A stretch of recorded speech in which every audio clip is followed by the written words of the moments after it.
Hi everyone! Racqs here, and today on Racqs Cooking Journal, let's make another delicious chicken recipe.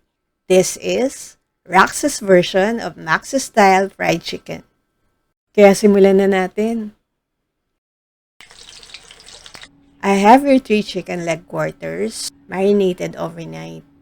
For the marinade, naglagay lang ako ng 4 tablespoons patis at 4 tablespoons calamansi juice. Tapos itabi muna natin sa ref for at least an hour or overnight. Na-marinate na siya overnight, so next step na tayo.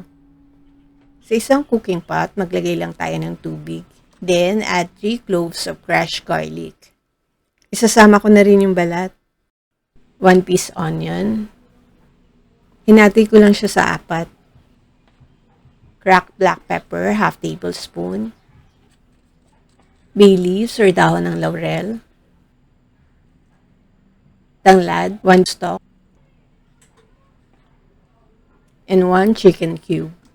Pakuluan muna natin para ma-infuse lahat ng flavors. Now, i-add na natin yung chicken. Kung napansin nyo, hindi na ako naglagay ng asin. Kasi gumamit na tayo ng patis sa marinade, kaya sakto na yung timpla niyan para sa akin. Pero, pwede nyo naman tikman kung kailangan nyo pang maglagay ng asin. Papakuluan natin to ng about 12 to 15 minutes in medium heat. Kapag buo yung chicken nyo, about 45 to 50 minutes. So, after 12 minutes, luto na yung chicken. I-transfer natin sa plate para mag-cool down. Gusto rin natin matuyo yung excess moisture nito, kaya i-air dry natin at room temperature para maging crispy. Now, ready na yung chicken at mainit na din yung oil. I-fry na natin yung chicken hanggang maging golden brown in color.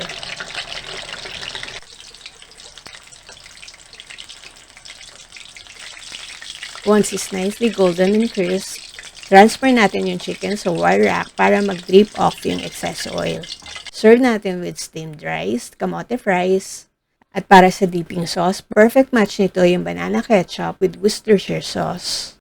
Pwede rin kayong gumawa ng coleslaw for your side dish. So, here's our Max's style fried chicken. Busog na naman tayo dito.